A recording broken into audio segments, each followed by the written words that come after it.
வணக்கம் தோழர்களே, இது உங்கள் ஆதவன் பாடசாலை.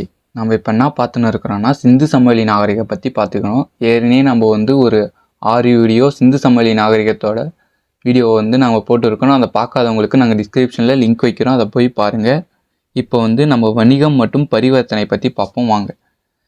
இது வணிகம் மற்றும் பரிவர்த்தனை பற்றி பார்த்தீங்கன்னா, இவங்க எந்த நாட்டுடன் நெருக்கமான வணிக தொடர்பு வச்சுருந்தாங்கன்னா, மெசடோபா நாகரிகம். மெசடோபாவுடன் நெருக்கமான வணிக தொடர்பு வச்சுருந்தாங்க. மெசடோபா நாகரிகம்ன்றது உலகின் மிக பழமையான நாகரிகம் சொல்லுவாங்க, தொன்மையான நாகரிகம் சொல்லுவாங்க. இது எந்தெந்த நாடு பரவில்லைன்னா ஓமான், பக்ரான் இப்படி நிறைய நாட்டுடன் பரவி இருக்கிறது. அந்த நாட்டுடன் தான் இவங்க முக்கியமாக வணிக தொடர்பு வச்சுருந்தாங்க. சுமேரிய நாகரிகம் நிலவிய Oman, Bhakra, Iraq, Iran, Kuwait மற்றும் சிரியா ஆகிய இடங்களில் அரப்பாவை சேர்ந்த முத்திரைகளும் பொருட்களும் கிடைத்துள்ளது. அப்போ அரப்பாவில் செய்யப்பட்ட முத்திரையும் பொருட்களும் இங்கே செய்யப்பட்ட ஒரு சுடுமண் பொம்மையாக இருக்கட்டும் எல்லாமே எங்கெல்லாம் கிடைச்சது சொல்கிறாங்கன்னா, சுமேரிய நாகரிகம் நிலவிய ஓமனும், பக்ரான், ஈராக், குவைத் மற்றும் சிரியாவில் கிடைச்சதா சொல்கிறாங்க. இதை பற்றி குறிப்பிட்ட மெசடோபாவுடன் இவங்க வணிக தொடர்பு வச்சுதான் சொல்லிட்டு எந்த கல்வெட்டு குறிப்பிடுதுன்னா, கியூனிஃபார்ம் கல்வெட்டு. இது ஒரு இம்பார்ட்டன்ட் கொஸ்டின். மெசடோபாவுடன் சிந்து சமவெளி நாகரிக மக்கள் மெசடோபாவுடன் வணிகம் தொடர்பு மேற்கொண்டதை எந்த கல்வெட்டு குறிப்பிடுது சொல்லுவாங்க. அது கியூனிஃபார்ம் கல்வெட்டு குறிப்பிடுதா சொல்லுவாங்க. அப்புறம் அரப்பாவில் செய்யப்பட்ட ஒரு ஜாடி ஓமனில் கண்டுபிடிக்கப்பட்டதாக சொல்கிறாங்க.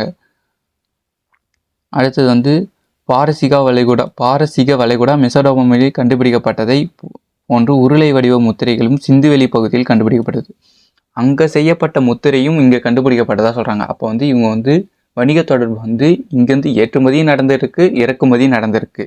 அப்போ பாரசீக வளைகுடாவில் செய்யப்பட்ட முத்திரையும் உருளை வடிவ முத்திரையும் மெசடோபா நாகரிகத்தில் செய்யப்பட்ட உருளை வடிவ முத்திரையும் சிந்துவெளி பகுதியிலையும் கண்டறியப்பட்டுள்ளது. அப்போ இவங்க ஏற்றுமதியும் செஞ்சுக்கிறாங்க, இறக்குமதியும் ஆயிருக்கு.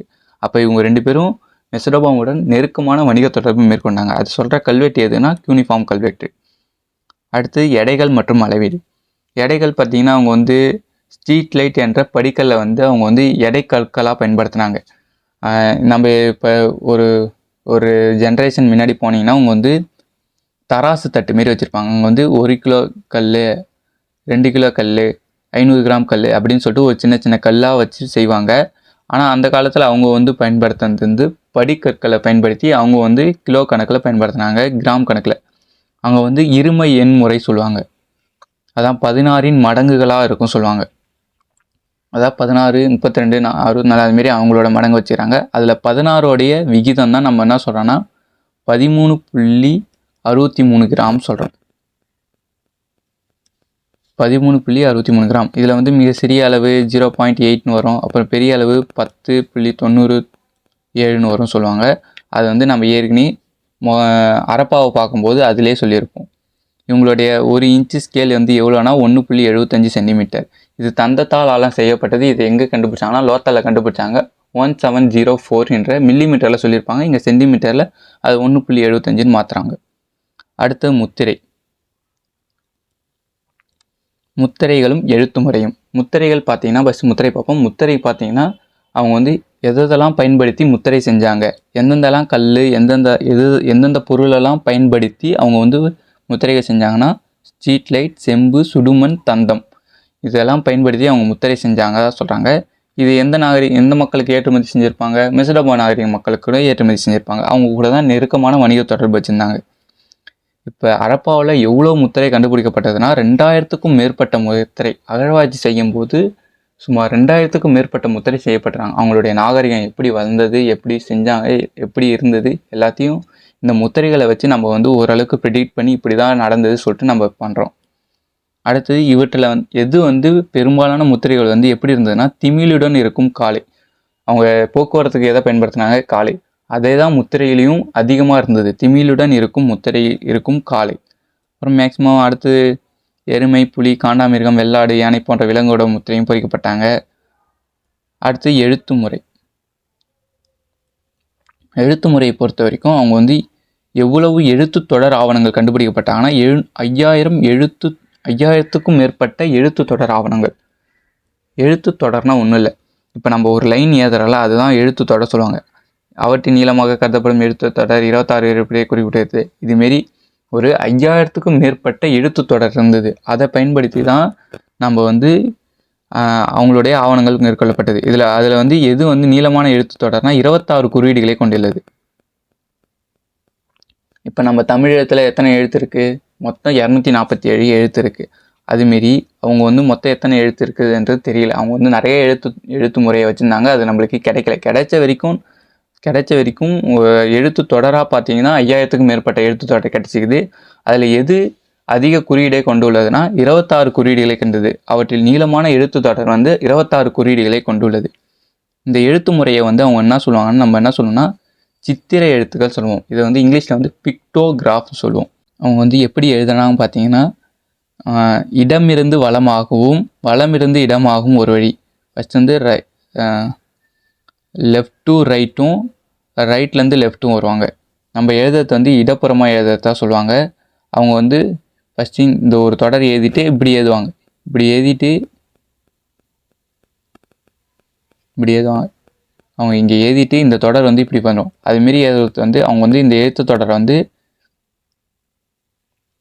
இடமிருந்து வலமாக ஒருவரையும் வலமிருந்து வடமாக மற்றொருவரையும் சொல்கிறாங்க. இப்போ இந்த எழுத்து முறையெல்லாம் சொல்கிறல, அப்போ முத எழுத்து முறையை உருவாக்கணவங்க யாருன்னு கேட்டிங்கன்னா சுமேரியர்கள். இந்த சுமேரியர்கள் கூட தான் நம்ம வந்து வணிக தொடர்பு நிறையா வச்சுருந்தோம். ஓமன், பக்ரான், ஈரான், ஈராக் சொல்கிறாங்களே, அதுதான் அந்த நாட்டில் தான் முத வந்து எழுத்து முறையை உருவாக்குனாங்க. அதுக்கப்புறம் அரப்பா மக்கள் சொன்னாங்க இவங்களோட எழுத்து முறை சொல்கிறாங்க சித்திரை எழுத்து முறை. அரப்பா மக்களோட எழுத்து முறை பார்த்திங்கன்னா சித்திரை எழுத்து முறை, பிக்டோகிராஃபி. இவங்க வந்து இடமிருந்து வலமாகவும் வலமிருந்து இடமாகவும் எழுதுவதாக சொல்லுவாங்க. அடுத்தது கலையும் பொழுதுபோக்கும்.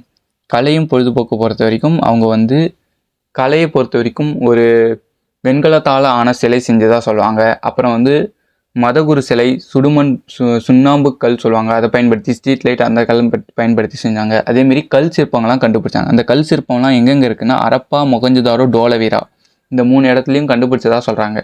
பொழுதுபோக்குவரத்து பார்த்தீங்கன்னா அவங்க செம்பால் செஞ்சப்பட்ட அந்த தேர்லாம் செய்வாங்க, செஞ்சு விளையாடுறதா சொல்லுவாங்க. அப்புறம் வந்து சின்ன குழந்தைகள் விளையாடுற மாரி அவங்க வந்து பொம்மைகள்லாம் செஞ்சு விளையாடுனதாக சொல்கிறாங்க. அடுத்தது சமயம் மற்றும் வழிபாடு. இவங்களோட வழிபாடு பார்த்தீங்கன்னா தாய் வழிபாடு இருக்குது. பெண்களை வந்து கடவுளாக கும்பிட்டு வழிபட்டாங்க. இவங்க வந்து வழிபட்டாங்க. ஒரே ஒரு இடத்துல வந்து சிலை மட்டும் இருக்கும், அதை மட்டும்தான் வழிபட்டாங்க. அதுக்குன்னு தனியாக கோயிலோ அரண்மனையோ எதுவுமே கட்டலை. இவங்க வழிபட்டது ஒன்லி பார்த்தீங்கன்னா தாய் தெய்வ வழிபாடு. ஒரு சிலை இருக்கும், அந்த வழிபட்டிருப்பாங்க, அவ்வளோதான். பசுபதி வழிபாடுன்றதை வந்து நம்ம எதில் பார்க்கலாம்னா மகா யோகினி ஒரு முத்திரை கிடைச்சிக்குது. அதில் வந்து இந்த பசுபதி வழிபாடு பற்றி குறிப்பிட்டிருக்கிறாங்க. அது எப்படி சொல்கிறாங்கன்னா அந்த உருவம் எப்படி இருக்குன்னு பார்த்தீங்கன்னா 3 முகங்களை கொண்ட கடவுள் யோக நிலையில் அமைஞ்சிருக்கிறாரு. யோக நிலைனா தியான நிலையில் அமைஞ்சிருக்கிறாரு. அதனை சுற்றி யானையும் புலியும் ஒரு சைடும் வலப்புறமாகவும், வலதில் வந்து யானையும் புலியும், காண்டாமிருகமும் எருமையும் இடப்புறமாக இருக்குது. அந்த பொம்மையை பார்த்தீங்கன்னா தெரியும். ஒரு மூன்று தலை இருக்கிற மாரி இருக்கும். அதில் ஒரு சைடு யானையும் புலியும், மற்றொரு சைடு வந்து காண்டாமிருகமும் எருமை இருக்கும். யோக நிலையில் உட்காந்துருப்பார். அதை வந்து வரலாற்றறிஞருக்கு வந்து வரலாற்றறிஞர் வந்து என்ன சொல்கிறாங்கன்னா அது வந்து சிவனுக்குரிய 3 முகமாக இருக்கலாம். அப்படி இல்லைன்னா பசுபதின்றது வந்து விலங்குகளின் கடவுளாக இருக்கலாம். அப்படி இல்லைனா யோகேஸ்வரன் சொல்கிறாங்க. அது பேரை யோகேஸ்வரன் என்பது யோகிகளின் கடவுளாக இருக்கலாம் என்று 3ஆக குறிப்பிடுறாங்க. அப்புறம் விலங்கு வழிபாடு, பசு வழிபாடு, எருது வழிபாடு, புலி வழிபாடு, பறவை போன்றவை வந்து விலங்குகளையும் வழிபட்டதாக சொல்கிறாங்க. நீர் வழிபாடை பொறுத்த வரைக்கும் ஆற்று வணக்கம், ஆற்று வழிபாடு சொல்லுவாங்க. எப்படின்னா இவங்க வந்து பெருங்குளம்ன்றது மெகஞ்சதாரோவில் இருக்குல்ல, அங்கே வந்து சமய சடங்கு செஞ்சுட்டு ஆற்று வழிபட்டுட்டு போவாங்க. நீர் வழிபாடு சொல்லுவாங்க.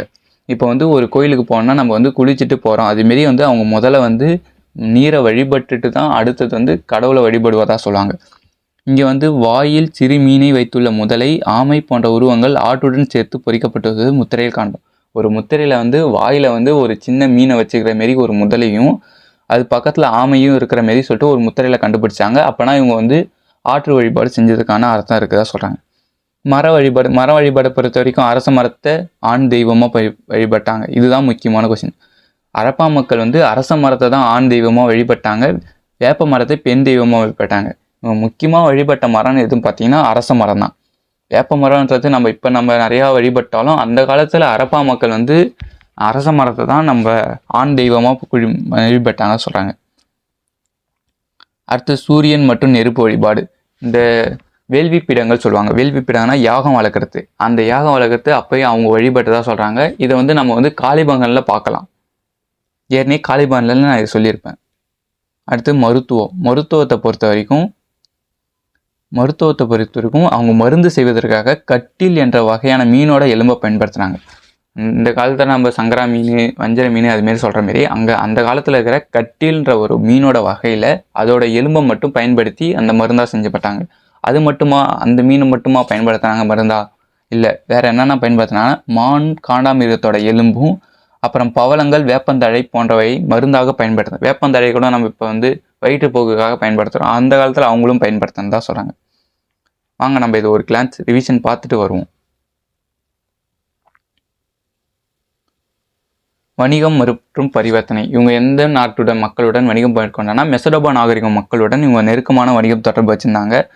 அங்கே வந்து இங்கே செய்யப்பட்ட முத்திரை வந்து அங்கே ஏற்றுமதி செய்யப்பட்டதாகவும், அங்கே செய்யப்பட்ட முத்திரை வந்து இங்கே வந்து இறக்குமதி செய்யப்பட்டதாகவும் சொல்லிட்டு குறிப்பிட்றாங்க. இது எந்த கல்வெட்டில் குறிப்பிட்றாங்கன்னா யூனிஃபார்ம் கல்வெட்டில். அரப்பால் செய்யப்பட்ட ஜாடி வந்து ஓமனில் கண்டுபிடிச்சாங்க. இது ஒரு முக்கியமான டிஎம்பிசி கொஸ்டின். அடுத்து எடை மற்றும் கலவீடு. இவங்க வந்து படிக்கற்களை பயன்படுத்தி கனசதுர வடிவில் எடைக்கற்களை பயன்படுத்தினாங்க. இவங்க வந்து இருமை எண் வடிவம் முறை சொல்லுவாங்க. அதான் 16ஓட மடங்குகளாக சொல்லுவாங்க. 16ஓட அதில் வந்து 16இன் விகிதம் மட்டும்தான் 13.63 கிராம். அப்புறம் முத்திரைகளும் எழுத்துக்களும் எதெல்லாம் பயன்படுத்தி முத்திரை செஞ்சாங்கன்னா ஸ்ட்ரீட் லைட், செம்பு, சுடுமண், தந்தம் போன்ற முத்திரையை பயன்படுத்தி அவங்க வந்து முத்திரை செஞ்சதாக சொல்கிறாங்க. அப்புறம் 2000க்கும் மேற்பட்ட முத்திரை காணப்பட்டதாக சொல்கிறாங்க. இதில் பெரும்பாலான முத்திரை எப்படி இருக்குன்னா திமிழுடன் இருக்கும் காளையோட முத்திரையாக இருக்கும். அப்புறம் வந்து எழுத்துத்தொடர் பொறுத்த வரைக்கும் அவங்க எழுத்துத்தொடர் ஆவணம் இருந்தது. ஒரு புக்கு மாரி இருக்குது. அதில் எழுத்துத்தொடர் ஆவணத்தில் 5000க்கும் மேற்பட்ட எழுத்துத்தொடர் மட்டும் கண்டுபிடிச்சாங்க. அதில் நீளமான எழுத்துத்தொடரில் 26 குறியீடுகளை கொண்டு உள்ளதாக சொல்கிறாங்க. இவங்களோட எழுத்துத்தொடர் முறையை வந்து என்ன சொல்கிறாங்க, சித்திரை எழுத்து முறை சொல்லுவாங்க, பிக்டோகிராஃப் இங்கிலீஷில். இவங்க எப்படி எழுதுறாங்கன்னா இடமிருந்து வலமாகவும் ஒரு லைனு, அடுத்தது வந்து வலமிருந்து இடமாகவும் மற்றொரு line, right to left, left to right, அதுமாரி வந்து இவங்க எழுதுவாங்க. இது முதல் எழுத்து வடிவம் யார் கண்டுபிடிச்சாங்கன்னா சுமேரியர்கள். கலையும் மற்றும் பொழுதுபோக்கு பொறுத்த வரைக்கும் நம்ம எதையும் கலை பார்த்தோன்னா அந்த வெண்கலத்தாலான சிலை மொகஞ்சதாரோவில் கண்டுபிடிச்சாங்க, அது ஒரு கலையாகவும். அடுத்தது பூசாரி அரசனோட சிலை, அதுவும் மொகஞ்சதாரோவில் கண்டுபிடிச்சாங்க, அது ஒரு கலையாகவும். அப்புறம் கல் சிற்பங்களை பயன்படுத்தி கண்டுபிடிச்சாங்க. எங்கெங்கன்னா அரப்பாவிலையும் மொகஞ்சதாரோவிலையும் டோலவிரா மொத்தம் 3 இடத்துல கல் சிற்பங்கள் இருந்தால் சொன்னாங்க. பொழுதுபோக்கை பொறுத்த வரைக்கும் அவங்க வந்து செம்பால் செய்யப்பட்ட அந்த தேர் பொம்மை அதுமாரி அதை வச்சு விளையாடுறதாகவும் சொல்கிறாங்க. அடுத்து சமயம் மற்றும் வழிபாடு. இவங்களுடைய வழிபாடு பார்த்திங்கன்னா தாய் வழிபாடாக இருக்குது. அடுத்து பசுபதி வழிபாடாக இருக்குது. மகா யோகி உருவம், அந்த பசுபதி வழிபாடை தான் மகா யோகி உருவம் சொல்கிறாங்க. அது எந்த நிலையில் அமைஞ்சிருக்காருன்னா யோக நிலையில் அமைஞ்சிருக்காது. அவருக்கு வந்து 3 முகங்கள் இருக்குது. ஒரு சைடு வந்து வலப்புறமாக யானையும் புலி இருக்குது, இடப்புறமாக காண்டாமிருகமும் எருமையும் இருக்குது. இதை வந்து வரலாற்று அறிஞர்கள் வந்து 3 விதமாக கொடுக்குறாங்க. அந்த சிலையை வந்து அவங்க வந்து 3 விதமாக சொல்கிறாங்க. ஒன்று வந்து பசுபதின்றது விலங்குகளின் கடவுள், 3 முகங்களை கொண்டதுனால இதுக்கு சிவனுக்குரிய 3 முகமாக இருக்கலாம்னு சொல்லிட்டு குறிப்பிடுறாங்க. அடுத்தது வந்து 3வது வந்து யோக நிலையில் இருக்கிறதுனால அது வந்து யோகேஸ்வரர். அப்போ யோகேஸ்வரர் என்பது யோகிகளின் கடவுளாக இருக்கலாம்னு சொல்லிட்டு வரலாற்று அறிஞர்கள் குறிப்பிட்றாங்க. விலங்கு வழிபாடை பொறுத்த வரைக்கும் பசு, எருது, புலி போன்றவற்றை வழிபட்டாங்க. இந்த காலத்தில் நாமளும் தமிழர்கள் என்ன பண்ணுறாங்க, பசு வந்து கடவுளாக வழிபடுறாங்க. நீர் வழிபாடை பொறுத்த வரைக்கும் மொகஞ்சதாரோவில் பெருங்குளத்தில் வந்து நீர் சடங்குகள்லாம் செஞ்சுட்டு நீர் வழிபட்டுட்டு கடவுளை வழிபடுவாங்க. அதுமாரி தான் ஆற்று வணக்கம் சொல்லுவாங்க. மழையும் ஃபஸ்ட்டு வணங்கிட்டு அதுக்கப்புறம் தான் அடுத்ததாக இது பண்ணுறாங்க. மர வழிபாடை பொறுத்த வரைக்கும் அரச மரத்தை வந்து ஆண் தெய்வமாகவும் வேப்ப மரத்தை வந்து பெண் தெய்வமாகவும் சொல்கிறாங்க. இதில் முக்கியமாக இவங்க வந்து அரச மரத்தை தான் நிறைய வணங்கன்னு தான் சொல்கிறாங்க. அடுத்து சூரியன் மற்றும் நெருப்பு வழிபாடு பின்பற்றன்னு தான் சொல்கிறாங்க. அடுத்து மருத்துவத்தை பொறுத்த வரைக்கும் கட்டில் என்ற ஒரு மீனோட எலும்பை பயன்படுத்தி அதிக விதமான மருந்து பொருட்கள், அவங்க எதனா நோய் வந்ததுன்னா இந்த கட்டில் என்ற ஒரு மீனோட எலும்பை பயன்படுத்தினதா சொல்கிறாங்க. அது மட்டுமா, அப்படி இல்லை, அப்புறம் வந்து மானு, காண்டாமிருகத்தோட எலும்பு, அப்புறம் பவளங்கள், வேப்பந்தழையெல்லாம் அவங்க மருந்து பொருட்களாக பயன்படுத்தினதா சொல்கிறாங்க. அவ்வளோதான். இதுக்கப்புறம் வந்து தமிழர்களுடன் தொடர்புன்னு ஒரு இது இருக்குது. அதை மட்டும் நம்ம அடுத்த வீடியோவில் பார்ப்போம். இதனெல்லாம் நீங்கள் நோட்ஸ் எடுங்க. உங்களுக்கு இந்த பிடிஎஃப் வேணும்னா கமெண்ட் பண்ணுங்கள். கமெண்டில் நாங்கள் இன்ஸ்டாகிராம் ஐடியா கொடுக்குறோம். அதில் நீங்கள் மெசேஜ் பண்ணிங்கன்னா உங்களுக்கு நான் இந்த பிடிஎஃபை சென்ட் பண்ணுவோம். நன்றி தோழர்களே.